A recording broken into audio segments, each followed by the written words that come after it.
Welcome to Nameless Debate Radio, where radioactivity is contagious. You can join us in broadening our minds on the Nameless Debates Discord via the link below and even feature here yourself, if you've got what it takes. Excuse my ignorance, but I want to just ask InSync one question about data logos. So often when I hear data logos seems to me to be the restrictive aspect of reality, like what can and what cannot be, and then and then data seems to me to be what is. But could I also say that logos is the relational structure between data? That is exactly what it is. Your first analysis was incorrect. All right. So the agree. second one is more correct and some is more Yes. synonymous to my own beliefs. We've actually gone over this in recordings I could link you to, Vivi. I said that Okay, get it. the principle of relativity is what I think is like fundamental to logic, because that is how it works, is that it relates all things, right? And like all things are logically consistent with each other, right? The structure is that they have a certain, relationship with everything else, and that they all fit together. You know what I mean? Right. So there is the consistent aspect. Well, actually, I'm trying to then wonder what exactly is data. If data is defined, Data is the isness of it. the isness. Yes. It's like essence and form, right? Right. Substance and structure, right? We have the content and then the structure, and then they are interrelated, right? They interdependent entities. Right. That is very interesting because I feel like almost every theory that I feel like everybody tries to get to that conclusion, but they try to word it in their own way. But the thing is, their language might not match other people's language. Yes, they need to generalize the definitions properly. Private languages aren't very good for communicating ideas, right? So you have to figure out what other people mean by the word, and then you have to figure out what they're getting wrong about the word when they try to use it philosophically, right? Because words are very complicated things. They have different meanings, right? That's why like things like equivocation happen. It's not necessarily that you intend to change the meaning, right? It's that words actually have different meanings, and maybe you don't notice that's what you did. You know what I mean? Like, Right. words are a complicated thing to analyze properly. Right. So it's not surprising that people like. I agree. It's a common intuition. That's why I said like essence and form. Those are actual other names for it. They just don't explain the how, right? But they explain the what pretty well. Essence and form. That's a good, like pairing. Right. Satisfying intuitively. So the data is the essence. Correct.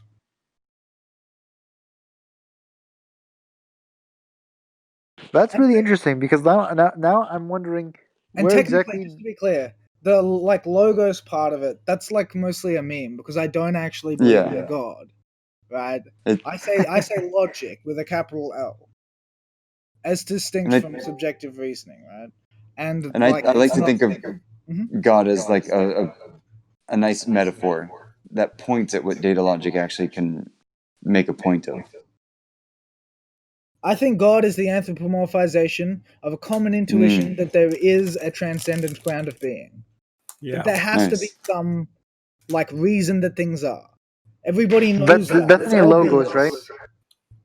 Well, that's God is the idea of logos, right? The Articulate translation wisdom I of like of it is true speech, right? yeah. But I don't think that there is. I have a different interpretation of it, and I think it probably rhymes with yours. But for me, the notion of the logos was something that I didn't understand for a long time, and I finally realized that what it means is the real speaks in a language of symbols and signs. The logos is the change in those signs. Wow. So I like the that. logos is speaking the language of reality. Reality speaks the language, and that logos, that stream of facts, which is a set of signs. Do you Yeah, think I that feel like sounds logos is Do you think it descriptive. includes the idea of the correspondence between the stream of facts articulated and the reality they're supposed to represent? No, the idea is that the signs are ontic. Well, And I think that's what I said realistically. yeah. So then there's another set of signs we project on those signs. Mm-hmm. But the whole theory of synchronicity is connected to the logos theory. They're actually, that's the part I didn't get for a long part of my life. So, because first I had to get my head around synchronicity.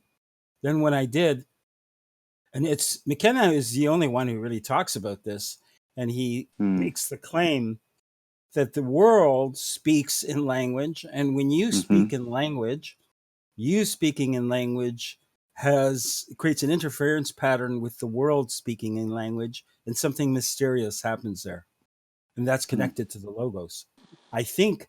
And then it gets translated from the Greek to meaning the word, but it actually isn't that. It's the flow of signs. And the flow of signs meant parallel to what I said, I think. Yeah. If the signs are ontic, then it seems parallel. Yeah. Yeah. Well, you can see how interesting that is. That right. It meant one thing in Greek culture, and actually was quite a sophisticated notion. Kind of surprised me, and that most of my life I didn't actually recognize what it was they were talking about, and that's a sign for me of. It became a sign of. This isn't just in your imagination that the Greeks achieved a certain level of understanding of the phenomena of the world. There's some reality there. Yeah. And it feels, I think, empowering to think of the role of any human to come to terms with reality and their purpose in it, and what we can do with just speaking one's truth as best they can. Let it echo out in the local environment, in your family, and like coming back together and then talking about it, which seems to me to be the basis of what like a republic was trying to, I guess, what is it, choreograph in some way. Wait, I was kind of confused about when you were talking about logos and synchronicity. You said something about language, well, not language, the signs and stuff. Can you rephrase that, please? Yeah.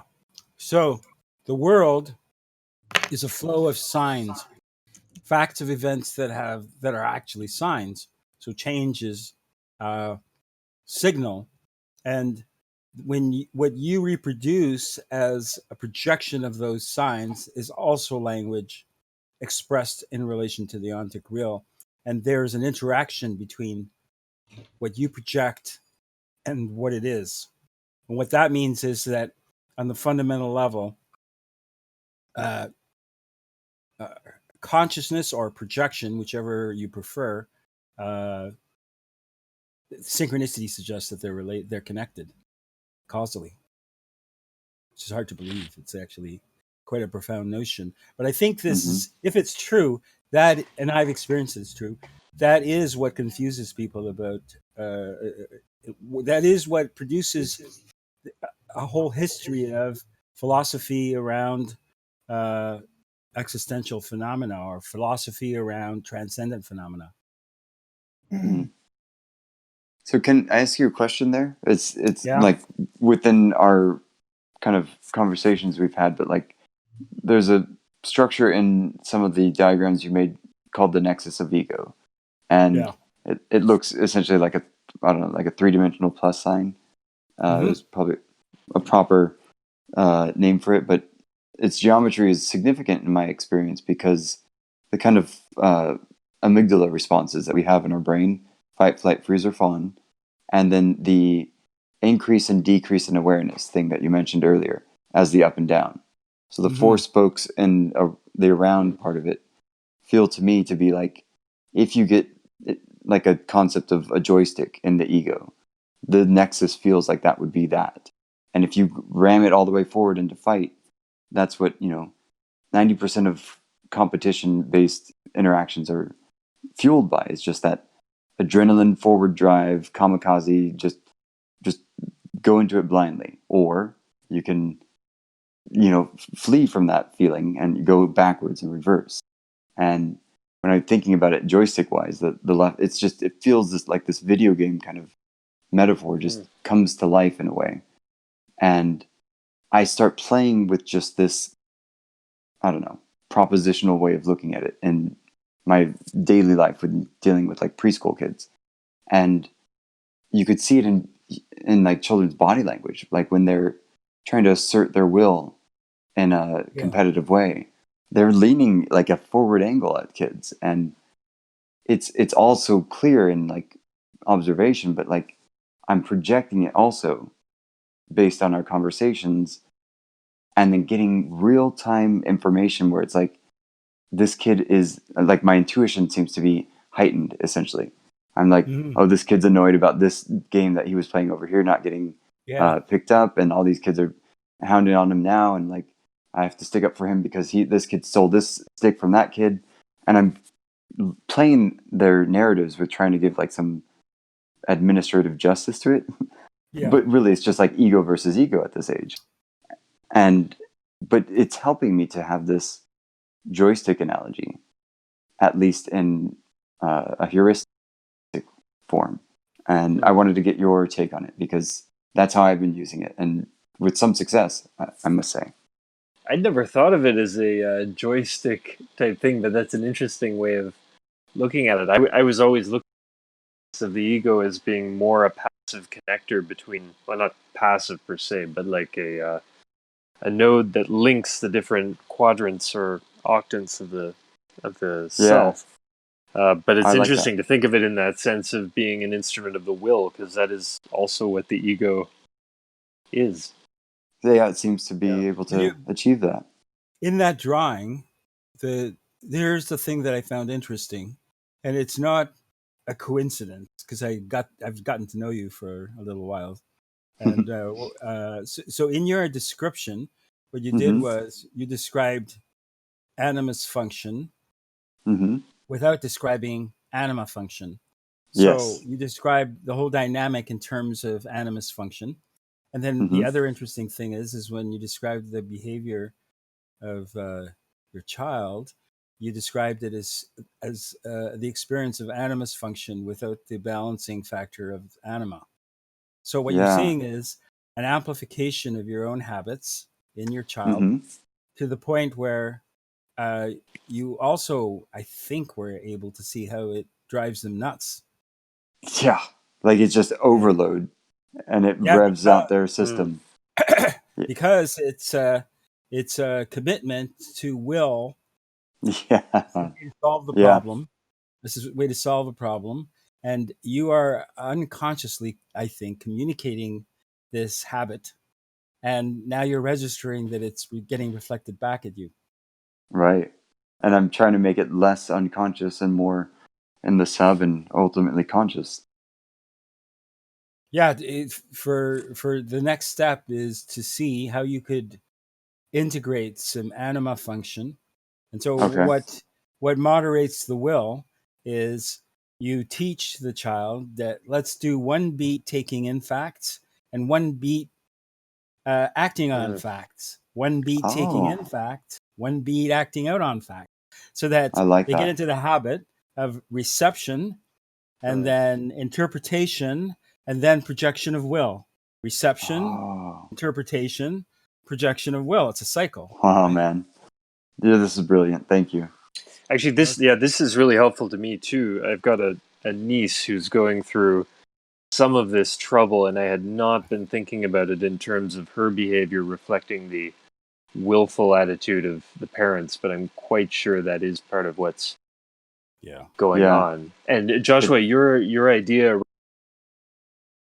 the marble game, the marble track hypothesis, scientific method teaching mechanism sounds very much connected to what you just described about a beat for receiving information, a beat for projecting again, which I think is going to be the strategy I'm going to take with with my niece. Immediately for me, I'm gonna start practicing that in my dreams. So Eddie, Yes. I have talked about this. I have a fairly proven approach in teaching the scientific method to children. The way I do it is, I realize that number one thing is it's got to be fun, right? Yeah. For the kid, it has to be fun. Otherwise, they're not going to learn this, right? So Yeah. the marble, those marble construction With the sets, hole. yeah, with the holes. The best ones have a binary adder. That is, when it goes through one way, it flips to one side, and the next time it goes the other way. And so Yeah. what I do is I set up a number of these pieces, and then I ask the child to make a proposition, and I use this language right off the bat. So Yeah. why not learn it at the beginning? Proposition Yeah. about what's going to happen. What's your hypothesis as to where the marble will go? And then usually when they start out, their predictions are not very accurate. So they make a wrong prediction, and then we go, okay, and then I talk about the scientific method. Here's the experiment. Now we're going to do the experiment and verify if your hypothesis is correct. I use all the Yeah. language, and then they learn to use all the language in this game, and then they obviously they learn to project that language on everything else. So then they start learning that everything's an experiment. You have an hypothesis about how this is going to turn out. Then you do the experiment, and you find out if you're correct or not. And if you're correct, Yeah. and your hypothesis was correct, they feel really good when they go, "Oh, my hypothesis was correct." And especially when they say, sometimes mistakenly in play, I make a wrong hypothesis because I forgot that I added a certain piece to it, and I end up being wrong, and they end up being right. They love That's real that. fun. Yeah. That because that helps them see that the quote unquote authority figure isn't this infallible Exactly. thing, and that's the right. problem that I've been experiencing is that like the kids will then look to me too much for direction, and I'm like trying to teach them how to self-direct, and I'm like there's like something missing here where I'm using too much and they're using too little, or I'm using too little and they're using too much. I think you may be administrating justice more than actually processing justice. So Wow, that's great.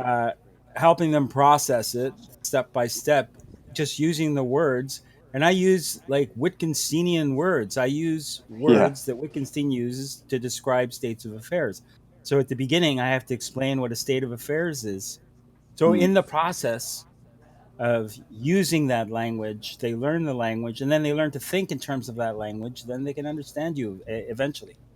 Right, And and it's even if it happens over a period of months, so what? It takes 6 months, right, then it and happens. we're with them So like all the time, so Yeah. worth it's the effort. very interesting, like when I look at like kids, right, and how their response is to authority.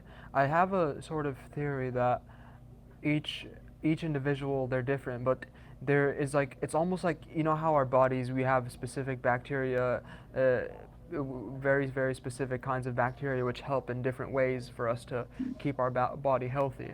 And I kind of see humans like in that same light, where there are people who are very very nonconformist and they're very rebellious, and there are people who are very very conformist and go Right. and are they are respond really well to authority. And these people are equally essential for humanity, because then when humanity begins to lean to a side um, of a totalitarian government, then it's going to be those people who are very very rebellious who will lead that. And Yeah. and once things have equaled out, and we're in a state where it's more easier to be in like a free state, or like to be in a free to you have more freedom basically, then it kind of like renders those people useless, but for the time being, and it just keeps going in that way.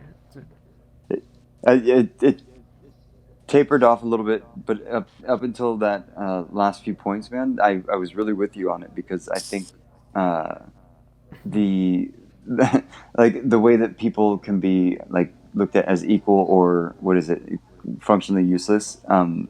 I think there's a temporal lens that's true and isolated like context, that makes sense. But the overall, like if you just zoom out for a little bit, it goes that, well, everyone is like a bacteria, as you said, and if you saw it on that like macro scale, it would actually be balancing itself or counterbalancing in some way. So even the uselessness of humans is counterbalanced by like the over, I guess, usefulness of others. It seems to dichotomize across the board as far as I've seen. I agree. But it's not like necessarily equal. It's kind of like how I don't know, the standard model of physics works out. It's not asymmetrical fully, and it's not supersymmetric. It's something in between. Yeah, it's weird because Alan Watts, right? He uses a metaphor about like chaos, right? And he says if you zoom in, if you have a camera, right, and you zoom into a picture, very, very, very, very, very, very, very close, and that would be our own perspectives in our daily life, then everything looks chaotic. Like everything, the pixels are really big. You can barely see anything. It's very distorted. You cannot tell what it is. But once you zoom away in a larger scale, then everything is in balance and you can see the picture perfectly. And so I start thinking like, what is, what if we, like when we go through our daily life and we see how the world can be chaotic sometimes, that's only just in our own perspective. But if you zoom out to a grander scale, then you see that everything is working as it's supposed to be working. And the only caveat to that point then is once you can zoom out to that point, be able to come back down and bring like little morsels that help other people, get back and forth on that same journey quicker, hopefully. Yeah, without like giving too much into like laziness or expedience or it's like war, pitfalls. For example. We've had wars and wars and wars, and then people will say, well, these wars are very chaotic and they need to be put to an end. And in a sense, I agree that, yes, war is like, if I had the power to snap my fingers and make war stop, then I could. But maybe these wars are happening for a specific reason. And even though they're not, they're very unpleasant personally for me, and I see them as wrong, then on like a different level of perception, they are really, it's happening as it's supposed to be. Like, who said that we as humans are supposed to survive? Like it was never written down that we humans have meant to survive, and if we do survive, then it's probably going to be out of our own will. And I mean, it's written into you in some sense, man. Yeah. It's, I agree with it's that. like a... But like it's for the dinosaurs, go ahead, yeah. I mean, an asteroid hit their asses and they all went extinct. And yeah, that could still kill us, dude. I mean, what do you mean? Yeah, I mean, that can still kill us. Exactly, that's my point. Like, nobody said that we were supposed to survive. We serve a purpose. We say that. That's who says it. Yeah. Yeah, we say it, but how much does that mean? Like, does that hold any value? As much as we make it mean. It means more than no one saying it, right? Agreed.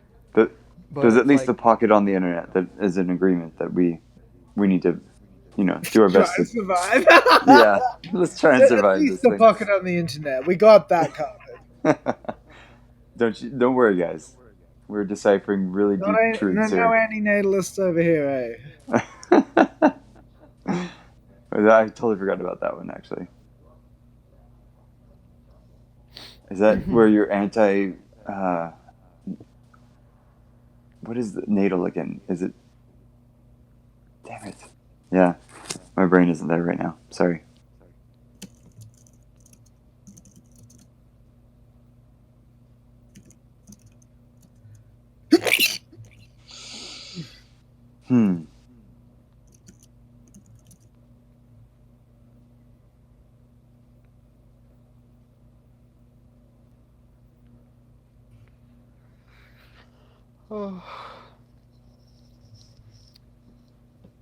It's like I have 1%. I think we definitely serve some purpose to the universe. Like, it's like there's like, I don't know, but I've seen a lecture of Terence McKenna, and he said that how we humans are like a breakthrough from like what things are normally.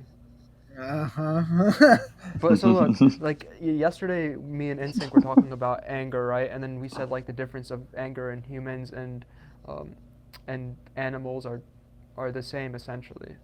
But I kind of thought about that today, and I said that there is one difference in that a human, right, when they get angry, that anger can, oh man, I forgot what was the exact thought that came to me. That's a big oof.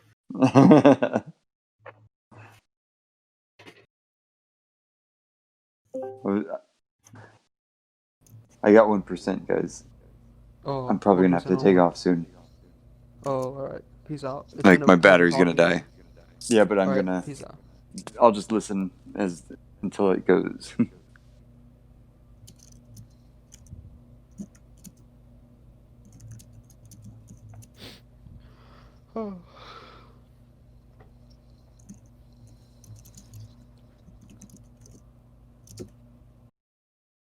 Time that Jung is thinking of the real world in, the only way you resolve the paradox is by calling it a causal. I think that's not a good resolution. If you believe that the universe is coherent, and that's always my first assumption, something truly remarkable has to happen for me not to believe that. Nothing's ever contradicted that first principle, and I doubt anything ever will. And so then the question is to look for what's the framework? What's the logical framework? If you're pragmatic, aren't you more susceptible to like intuitions? Like, you know how if somebody doesn't have an overview, they have an intuition, and like they're intuitively wrong most of the time if they don't have an overview. Oh, of course. It's not a very... So the point of convergence is the crazy long run. We're not talking about even my lifespan.